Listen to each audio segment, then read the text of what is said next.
Olá, tudo bem? Eu sou a Márcia Ferreira e hoje eu trouxe aqui para vocês um assunto que eu acho muito interessante, que é este olhar para o mapa natal, o mapa astrológico, né? É claro que muitos de vocês já devem interpretar mapa, já saibam como interpretar mapa, mas o que eu busco aqui é trazer um novo olhar para você, um plus, alguma coisa que você possa aprofundar mais as suas análises, entender o mapa como um mapa da psique mesmo, né? Assim como Jung também entendeu. Tá? Então, eu vou compartilhar a tela aqui.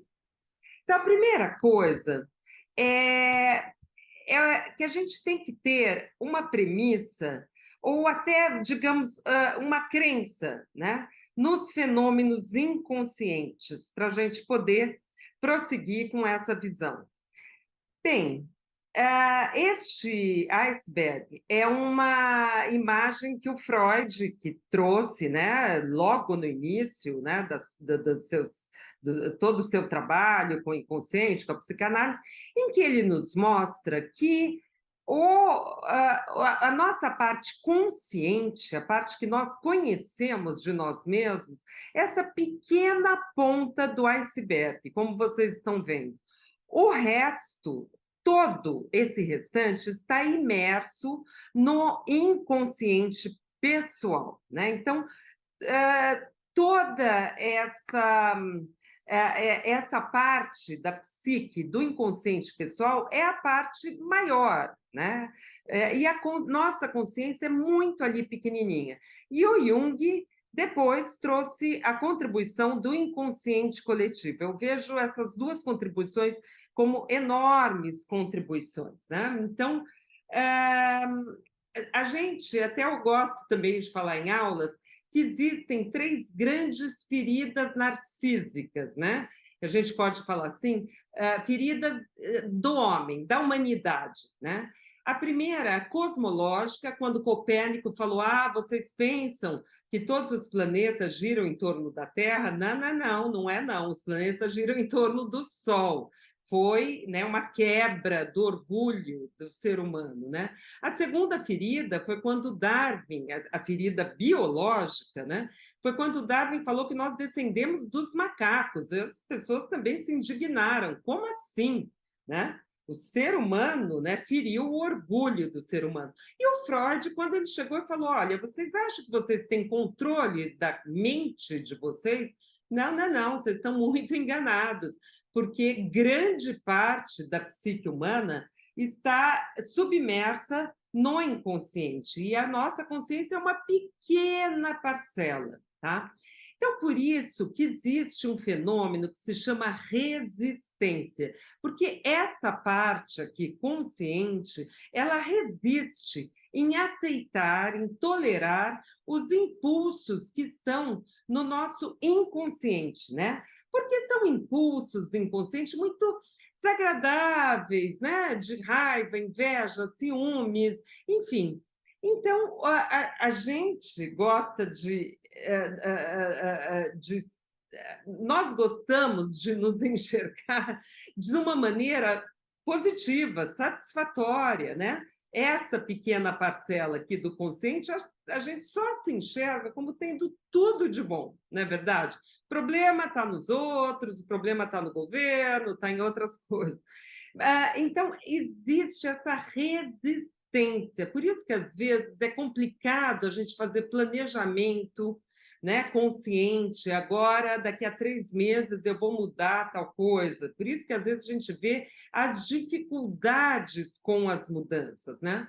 O Freud usou um termo que se chamou compulsão à repetição, que é exatamente essas repetições que ficam insistindo, né, em aparecer. Você fala: não, mas eu não queria cair naquele erro de novo, mas daí a gente cai e cai e cai, né? Então, por quê? Porque esse material todo que está no inconsciente, ele quer emergir, mas o consciente, a nossa parte consciente, não aceita. O caminho, como eu vou falar na palestra inteira, é sempre de tornar consciente o material reprimido. Quer dizer, todos estes impulsos que estão no inconsciente, que eles possam vir para a consciência, mas isso não se dá de uma forma fácil e racional, né? Ah, sei, então eu vou entender, não, então eu já vou vencer as resistências. Não é bem assim, né? Dá um pouco mais de trabalho. Então, eu gosto muito também dessa imagem, né, da Terra como núcleo dela. Vejam, andam falando que a Terra está com o núcleo cada vez mais quente, não é verdade? Então, se a gente pensar também na nossa psique e no mapa, né, como existem núcleos que nós não estamos vendo, tá? Então, os conflitos e os problemas que afloram hoje em dia nas nossas vidas, né, no presente, eles derivam de conflitos nucleares primitivos mais profundos, né?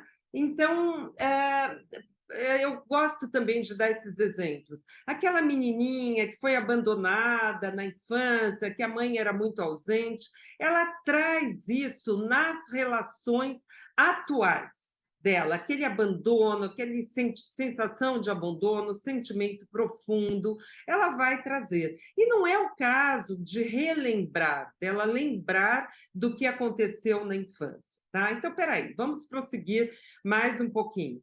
Então, estes conflitos nucleares primitivos mais profundos, é isso que a gente está buscando olhar no mapa. Aí, quando a gente tem esse olhar, a gente passa do plano dos fatos externos e dos sintomas corporais para o plano do sentido que está por trás destes fatos externos, né? O que está por trás dos eventos e dos sintomas? Não quer dizer que a gente vá desprezar os eventos externos, os sintomas corporais, não é isso. Mas a gente vai ter esse olhar focado para o que esteja pulsando por trás, o que esteja no núcleo. Então, as configurações astrológicas, elas vão mostrar toda essa parte inconsciente, lembra aquela parte grande do iceberg? E as dinâmicas subjacentes, os traços que ainda não foram conscientizados. E é o que eu falo também sempre, se nós conseguirmos, numa leitura de mapa, propiciar pelo menos um insight para o nosso cliente, eu já dou a tarefa como satisfeita, né? Porque, às vezes, ele poderia levar anos numa análise para ter esse mesmo insight, né? E com a leitura de mapa, é claro que não é assim, tá? E aí existe todo o acompanhamento que eu explico em aulas, que eu faço com os alunos. Claro que não é apontando o problema, né? Tirando as muletas da pessoa, olha, você tem um problema aqui, um complexo. Não é assim, mas é caminhando junto com a pessoa e possibilitando esta compreensão, porque se ela der conta desta mudança interna, ela dará conta da mudança externa. Então, eu já cansei de acompanhar pessoas em que muitas coisas passam a mudar na vida dela a partir da hora que cai a ficha, né, desse insight, que o emocional tem que acompanhar o insight, não é só racional. Por isso que você tem que caminhar com muito cuidado com o cliente.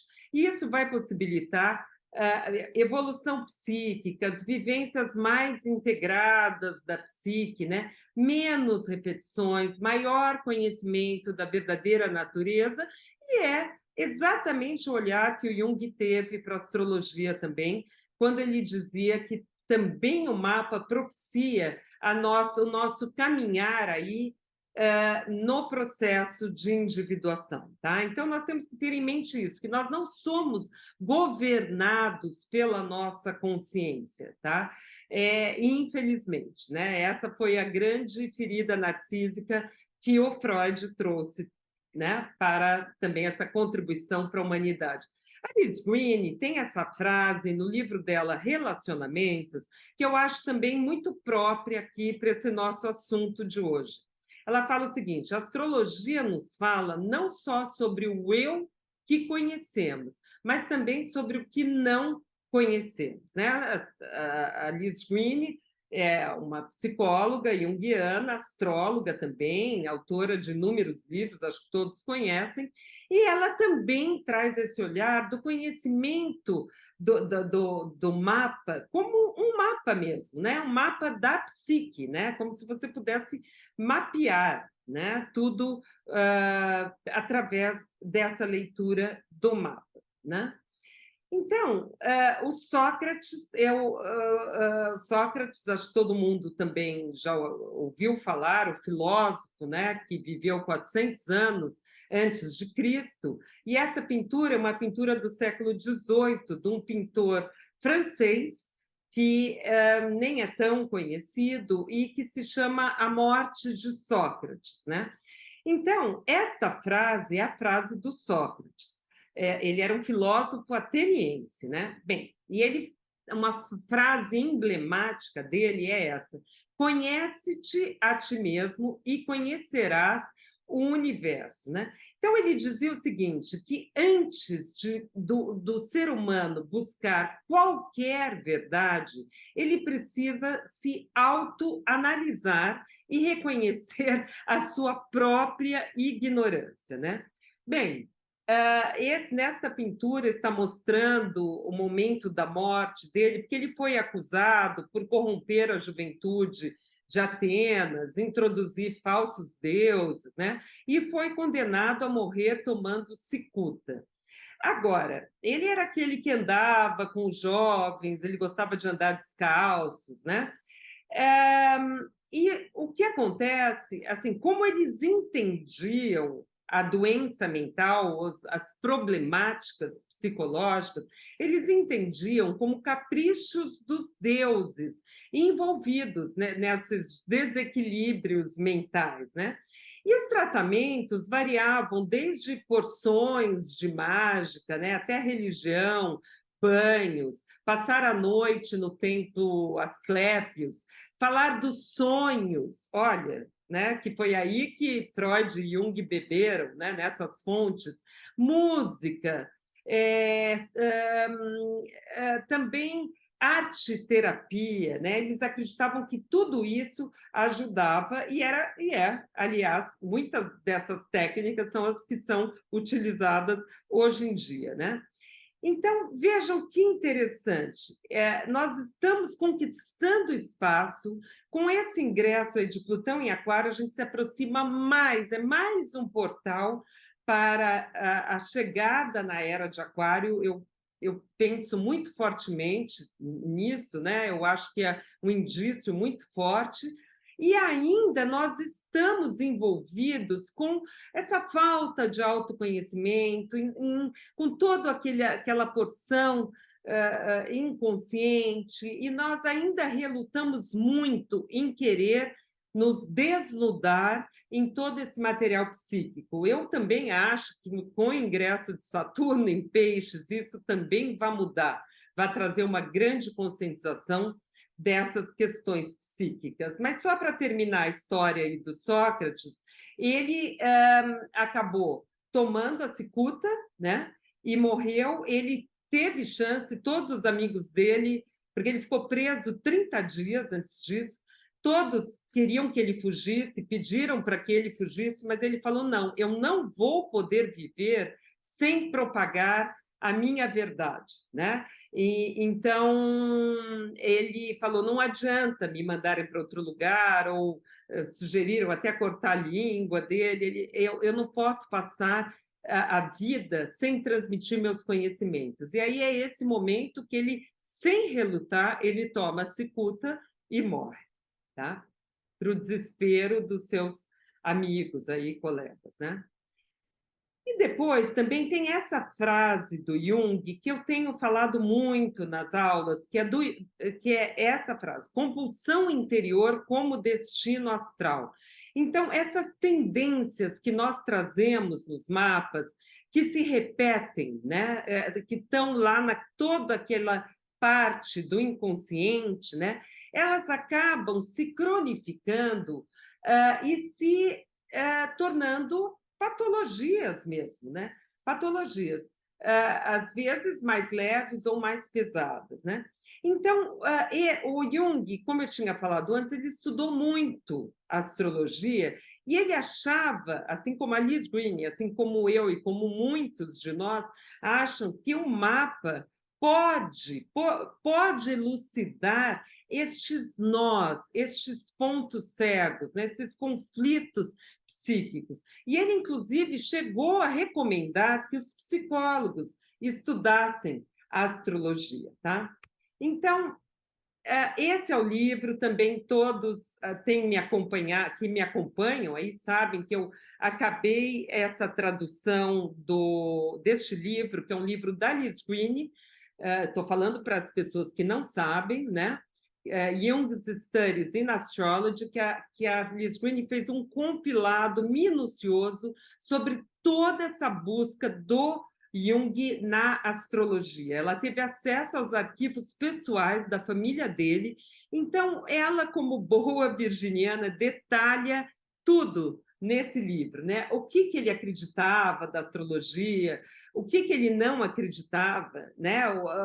Quem foram os astrólogos dele e quem depois ele deixou de seguir e criou essa própria linha, que é muito baseada em tudo que eu falei até agora. Então, ela coloca nesse livro que ele trata os planetas como deuses planetários que se conversam, né? Eles têm uma conversa. E essa frase, que também é esse livro que eu acho mais linda ainda, que ela fala o seguinte: o Jung falando que então o mapa seria um momento exato no colóquio dos deuses. O que significa dizer os arquétipos psíquicos, porque se a gente entende, e era o entendimento dele, que o mapa traz toda a linguagem arquetípica, no momento que a pessoa nasce, é como se um deus aí, né, como essas figuras que estão aí, olhassem um para o outro,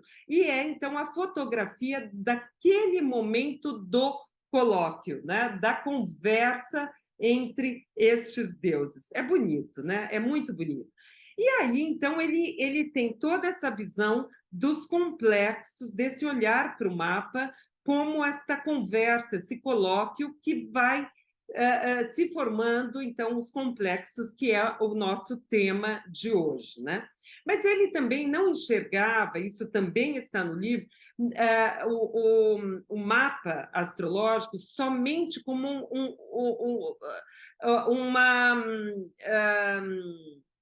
um instrumento que nos fornecesse o conhecimento da personalidade, do caráter e também dos complexos. Ele ia além, ele via que o mapa também trazia toda essa jornada mítica nossa, pessoal, que vai se desdobrando ao longo do tempo. Ele também fez muitas correlações de entender a astrologia com o fator tempo também. Inclusive, ele fala muito das eras, da nova era aquariana. Então, é muito interessante a gente ter esse olhar para o mapa também, conforme o indivíduo vai passando pelas casas, pelos signos, também essa jornada que é o próprio processo de individuação, né? Então, ele entendia o mapa também como trazendo esse processo de individuação, que é o que a gente passa a vida toda para tornar-se o si mesmo, né? Que é também um linguajar dele, né? Tornar-se o si mesmo. Bem, então vamos entender um pouquinho o que são esses complexos. Ele dizia que a psique é composta por centros autônomos. Vocês estão vendo aqui como este networking, assim, como nas figuras ali conversando, são centros autônomos que ficam se conversando, cada um com um colóquio próprio, né? Mas que são altamente carregados de uma energia forte e que carregam os seus próprios núcleos de crenças. Então, isso eu acho muito importante e perigoso no mapa, né? Como estes colóquios formam núcleos de crenças que acabam se formando, se tornando, né, aquela profecia autorrealizável, né? Os complexos vão se cristalizando e a pessoa passa a acreditar nessas conversas, né, que estão inconscientes, mas que ela percebe como, ou melhor, que ela atua, ela vai repetindo essas conversas sem perceber, né? Sem perceber, como se ela estivesse refém destes núcleos, né? Então, são grupos de ideias e experiências conectadas e inconscientes, assim que ele entendia os complexos, né? Podem ser mais leves ou podem ser extremamente fortes e que não passam por uma compreensão racional. Então, não adianta também a gente chegar e falar, olha, você tem um complexo aqui. A pessoa vai falar, ok, racionalmente. Então, não é assim. Desculpem, a gente tem que ir caminhando para que a gente sinta que a pessoa está podendo compreender o emocional dela atingindo também esse é o que a gente chama de insight, tá? Então, ele falava desses núcleos de crenças, quanto mais intenso, mais é uma ação sem controle, é aquele termo em inglês, overreaction, né? Quando a pessoa reage totalmente sem reflexão, né? Não passa por um crivo, uma compreensão própria dela, ela vai lá e responde aquela situação externa, aquele estímulo, muitas vezes ou numa briga de trânsito, ou numa agressividade, ou uma coisa assim, a pessoa tocou num ponto nevrálgico dela, que é um complexo, mas que ela desconhece, porque se ela conhecesse, seria diferente. Nós vamos ver nos mapas, tá? Então, os complexos são essas necessidades na personalidade que são negadas, não aceitas e não integradas, né? E ficam lá relegadas àquela parte toda maior do iceberg. Se não forem reconhecidas, tendem, né, estes complexos tendem a se enrijecer e a se cronificar, tá? Então, a gente pode pensar também, imagina uma invasão, né, de um ladrão, né? Um corpo estranho, né? Uma força intrusa que vai chegando, mas que a gente não tem controle. É assim que os complexos se apresentam na nossa vida, né? Sem que a gente entenda, né? Na nossa mente consciente, né? E eles formam verdadeiras psiques parciais, a parte do ego, porque o ego é aquela ponta do iceberg, aquela parte mais consciente. Então, fica como esse networking que eu mostrei, como corpos estranhos, né? Ali excluídas daquela parte, daquela pontinha do iceberg. Fica aquilo, mas operando, esse é o problema, com muita força, né? Então, por exemplo, aqui, vocês estão vendo o ursinho? Ele fala: juro, seu guarda, não é meu, eu juro que isso não é meu. E o objeto está na frente dele, vocês estão vendo? Mas ele jura, é assim que a gente faz. A gente jura que não é a gente, que aquele conteúdo do inconsciente, que é inaceitável, não meu, não pertence à minha pessoa, né? Porque está em desacordo com a parte consciente. Então, o que a gente faz? Projeta, vê na outra pessoa os conteúdos que são nossos, se relaciona com essa parte projetada na pessoa, né? e introjeta aquilo, e aquilo entra de novo dentro de você, mas não como uma parte própria, é como se fosse um pedaço da outra pessoa. Então, você está o tempo todo se relacionando com um complexo, não com a pessoa em si, a pessoa de carne e osso, né? Ou então a gente reprime, que é o caso desse ursinho, quando ele fala, não é meu, não é meu, juro, não é meu, né? Só que essa força que tem no inconsciente, nesse iceberg, vai submetendo a consciência, aquela pequena parte. Eles ganham, sabe? Vai submetendo o ego. Eu gosto sempre de usar também uma imagem. Sabe quando você está com uma bola inflável tentando mergulhar na água e ela volta? E ela volta, né? Uma bola grande assim, são estes impulsos clamando, pedindo, pelo amor de Deus, me reconheça, vamos entender o que está acontecendo na sua psique, pessoa. Veja se você entende, tá? Porque também o fato dessa força do inconsciente traz muito menos livre-arbítrio. A consciência vai ficando cada vez menor e o inconsciente muito potente, né? Mandando, né? Realmente mandando na pessoa, tá? Nós vamos também ver. Então, por exemplo, você pode entender pelo linguajar do Freud como impulsos reprimidos no inconsciente, foi o que a gente viu no iceberg, ou como a gente viu do Jung, como complexos, né? Uma outra terminologia, mas são muito parecidas as questões, né? Que ambos se debruçaram, né? Nesse ponto, quando eles estão falando do inconsciente pessoal. E o Roberto Assaggioli, que foi um psiquiatra italiano, e ele falava o seguinte, que ele é o fundador da psicossíntese, né? Ele tratava como subpersonalidades, né? Que vão se organizando e muito parecido com o conceito de complexos do Jung, vão se organizando e vão se consolidando, cada uma possuindo uma conversa, uma autonomia, né, expectativas próprias, né, percepções próprias, e que ficam ali operando repetitivamente e sem controle, tá? A mesma coisa, agora chegando na nossa querida, amada astrologia, nós podemos observar. Ok, não, aqui mesmo. Da mesma forma, nós podemos observar na astrologia que existem configurações astrológicas que ficam se repetindo, né? Que também são negadas, são excluídas da mente consciente, né? Que não estão integradas no todo da personalidade, que ficam funcionando dessa forma autônoma, quase que num funcionamento automático, isolado, e muitas vezes vampirizando o restante do mapa e submetendo toda a parte consciente, né? São partes que foram negadas e que foram reprimidas, né?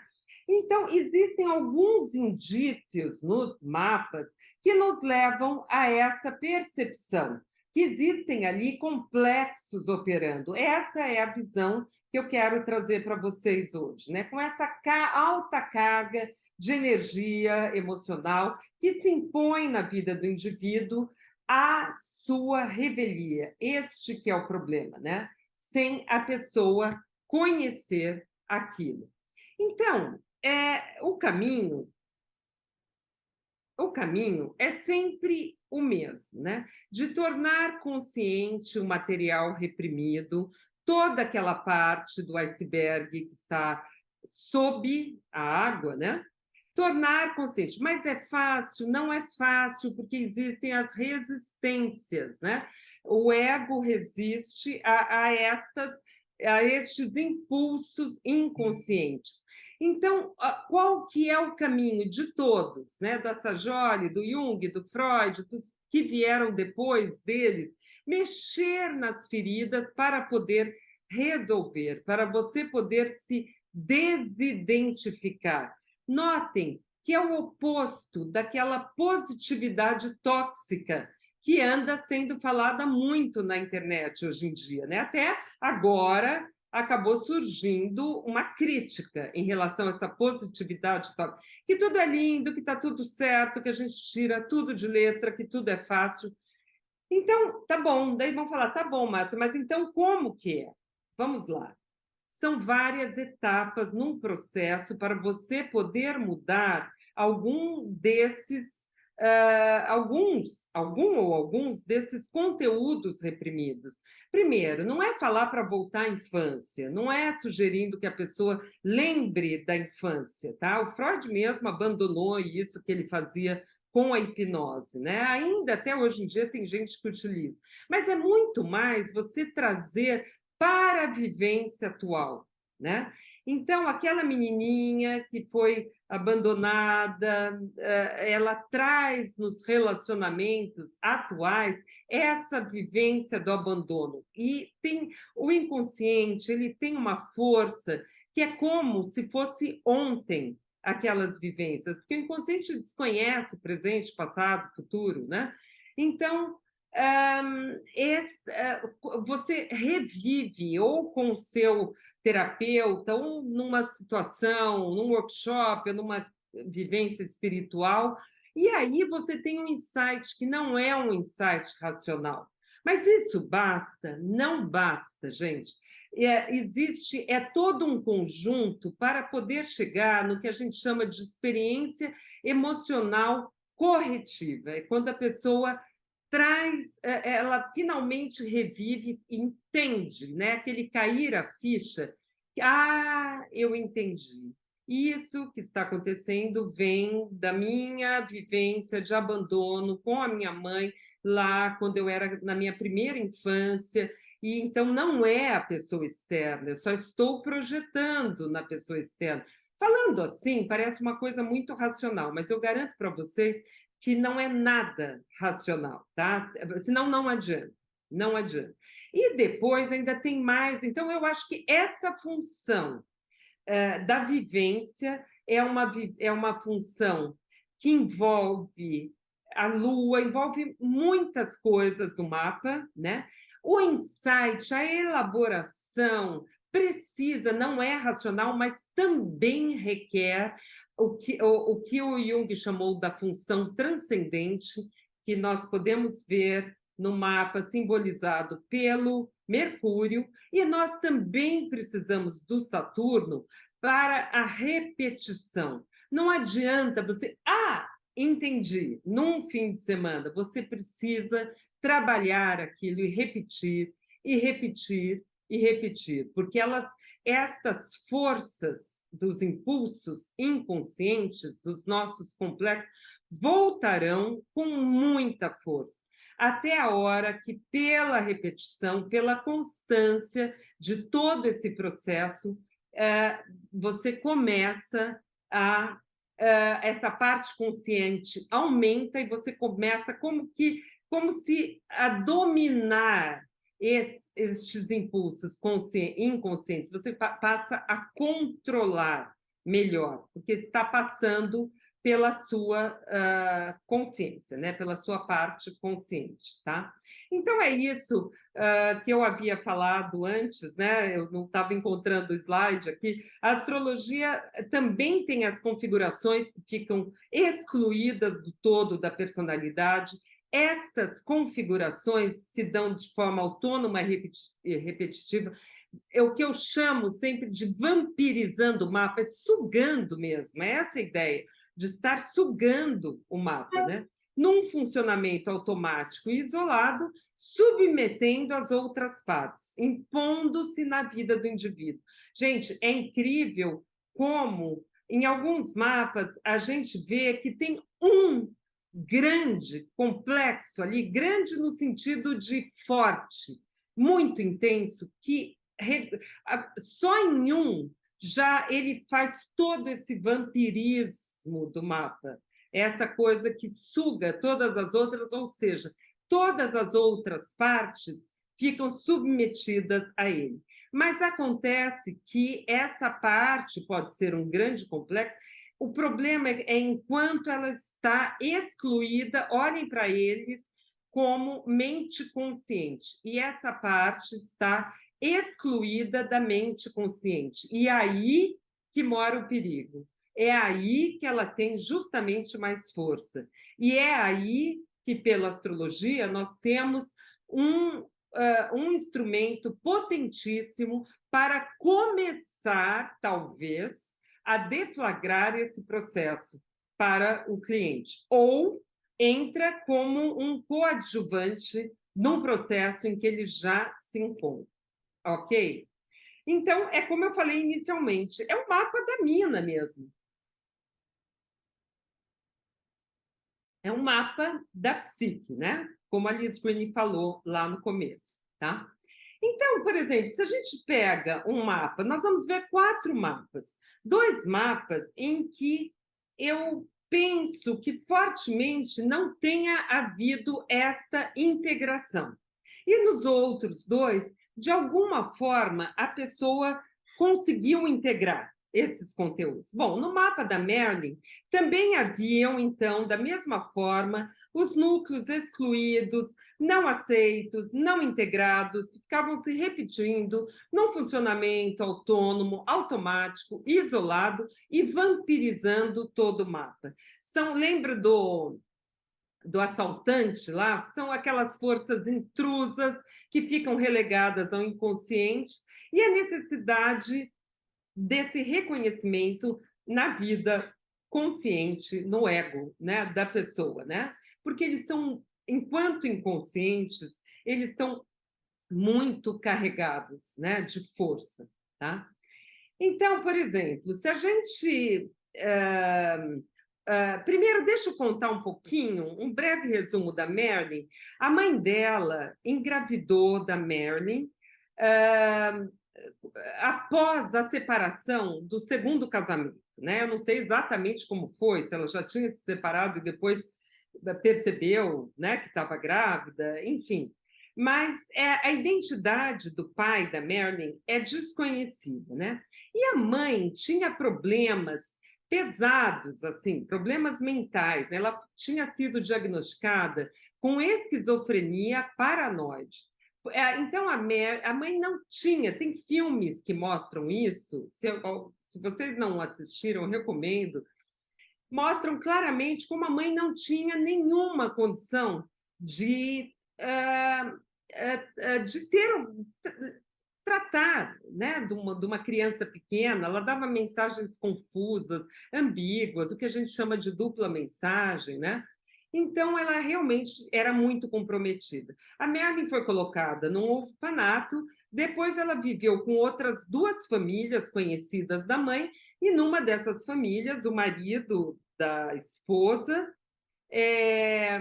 abusou da Merlin sexualmente. É claro que nós não vamos interpretar o mapa inteiro, é claro que nós estamos vendo essa Lilith, aqui essa Vênus no meio do céu, ok, mas o nosso foco agora aqui é esse recorte aqui do complexo da Merlin, tá?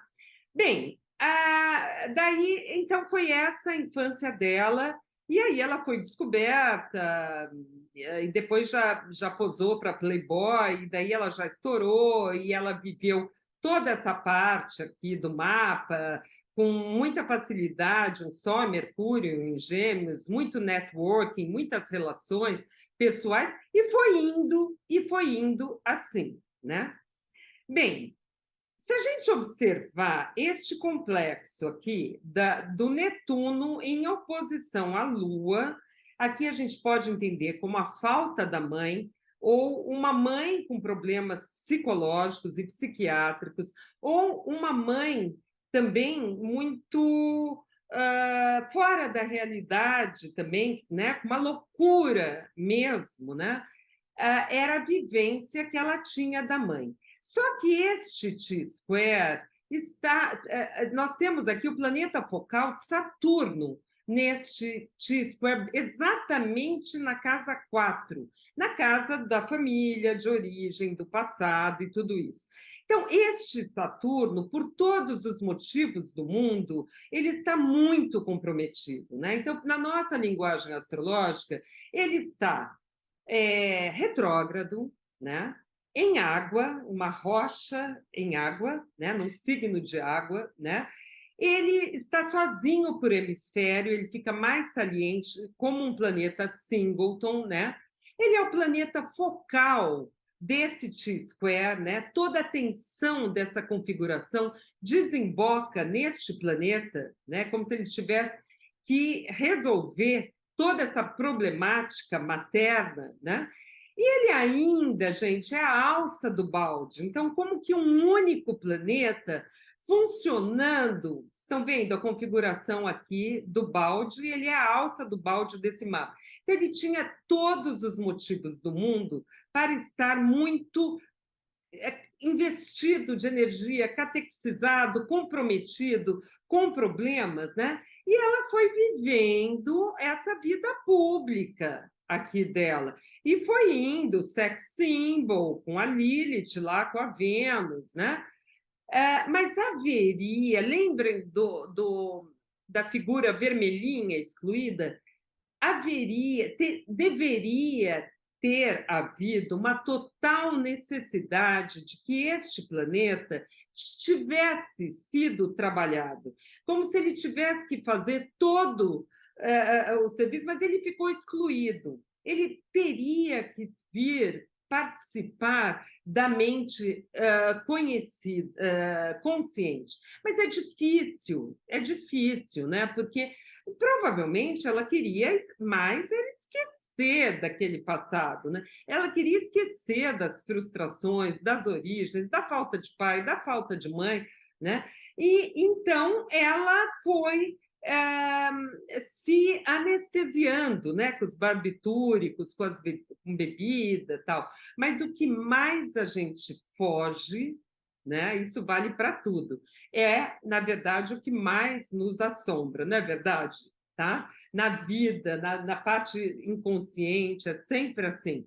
Então, ela foi lutando durante a carreira contra o vício, a depressão, a ansiedade, sempre se anestesiando e jamais olhou para isso. É claro que se fosse um cliente nosso e a gente com muito acolhimento, com muito cuidado, começasse a trazer um conhecimento dessa parte dela excluída, é claro que ela poderia sentir como um sofrimento num primeiro momento, mas seria um sofrimento que levaria para o salvamento dela e não o que aconteceu, que ela morreu por uma overdose de barbitúricos e bebida alcoólica aos 36 anos.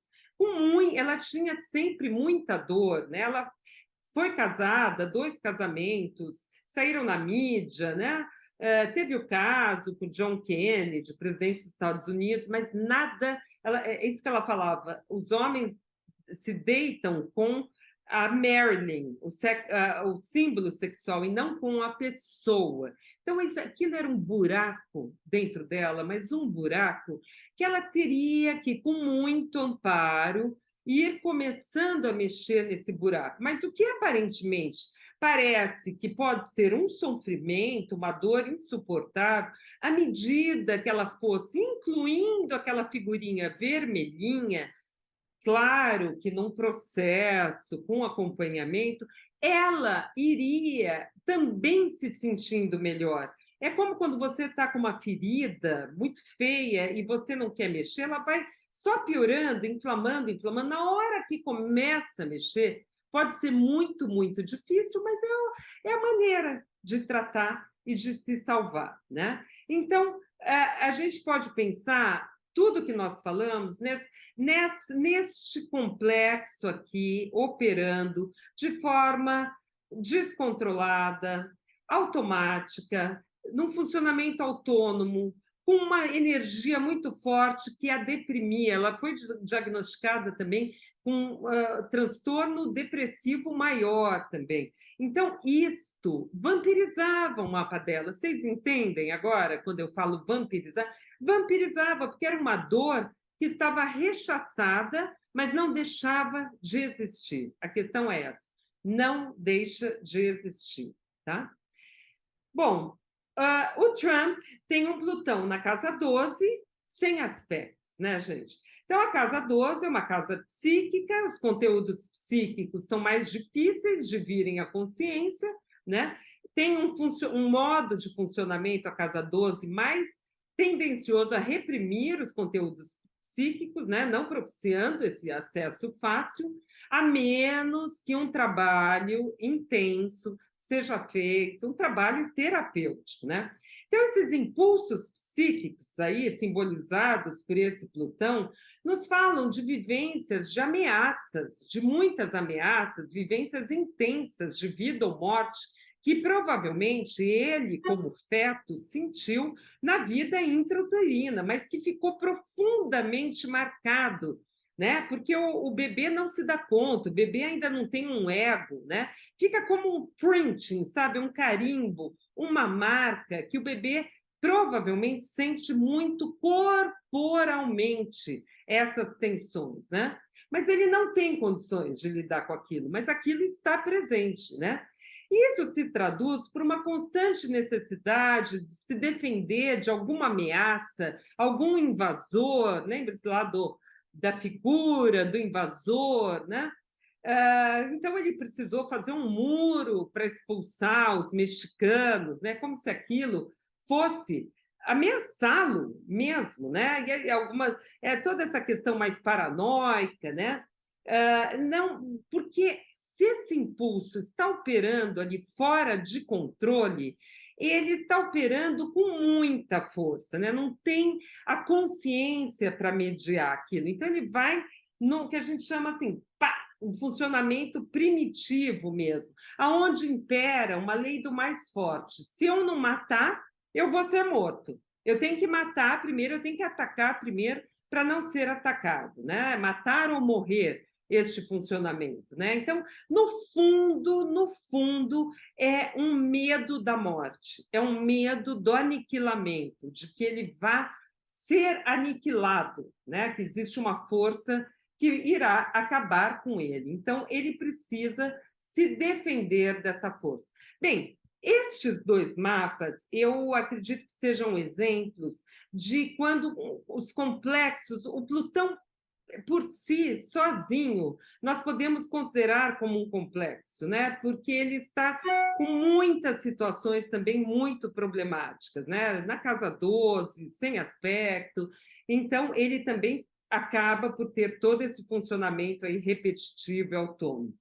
E outros dois mapas que tiveram uma saída melhor, tá? Então, o Salvador Dalí, todos sabem, foi um importante pintor espanhol, né? Conhecido todo pelo seu trabalho surrealista, né? Ele desenhava aqueles relógios, pintava, desculpa, aqueles relógios derretendo, né? Muitas imagens de sonho, imagens oníricas, bizarras, mas excelentes, né? Mas que não faziam sentido, né? Quando a gente começa a olhar para o mapa deles, olhem só os círculos em azul. A gente vê uma lua em Áries, regente do ascendente, essa lua está ali no meio do céu. Ok, um Júpiter em Áries, né? Tudo bem, tem o nó do sul ali perto da Lua. Depois a gente vê um estélio em touro, né? Vênus, Sol, Mercúrio, Marte em touro, né? Sol, Mercúrio e Marte na casa 11.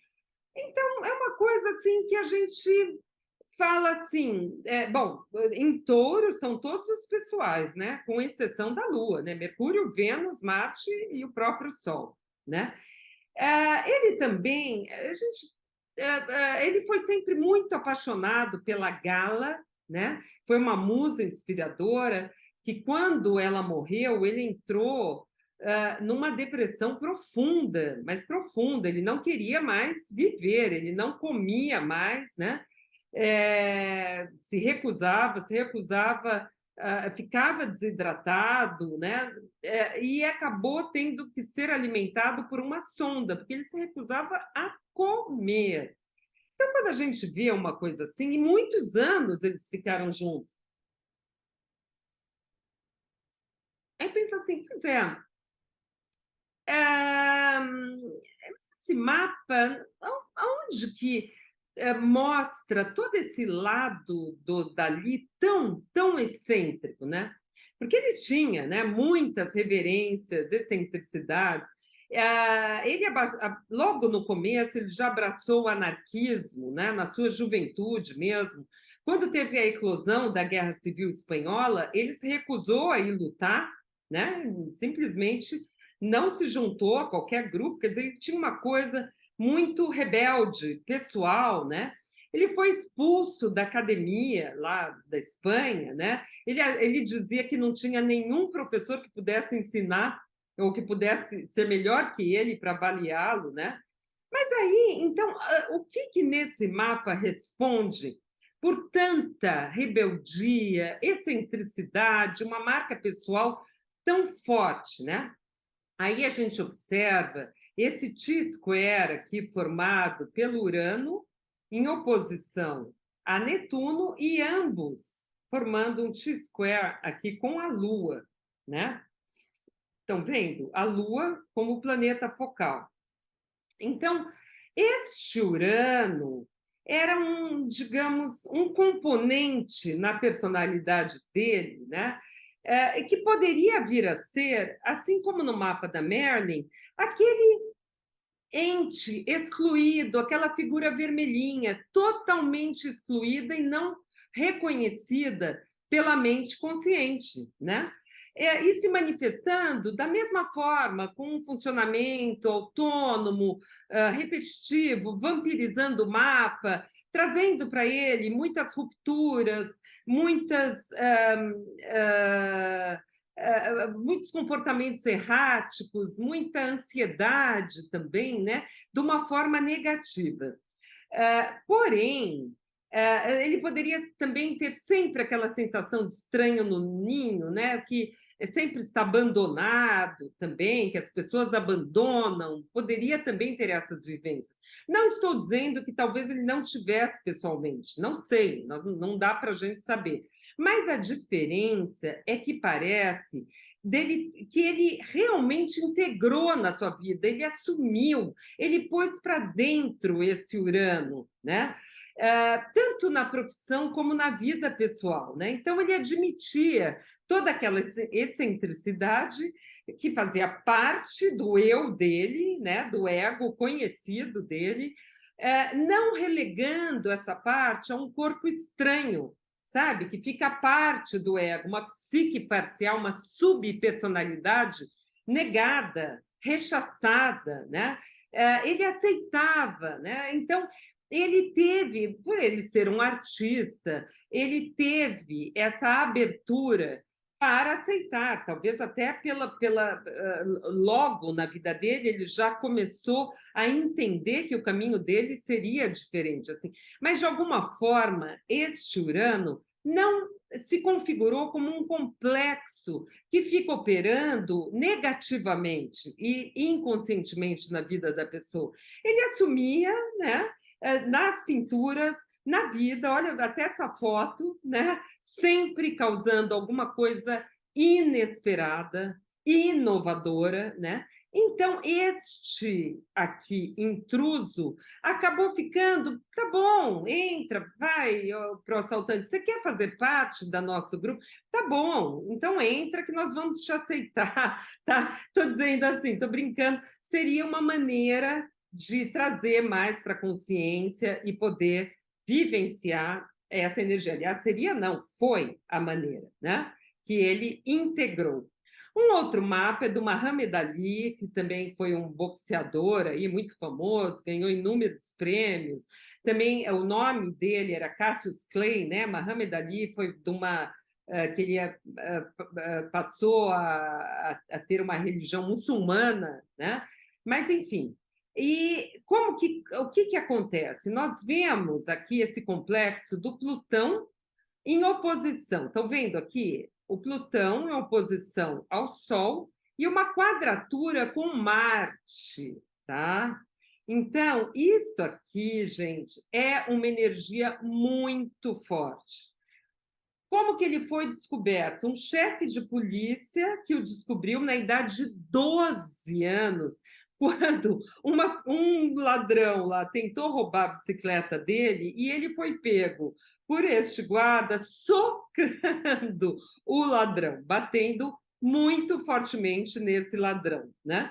Aí que então ele foi encaminhado para o boxe, porque viu então que ele tinha toda essa força e essa energia, e foi um grande, ganhou vários títulos como campeão mundial do boxe, né?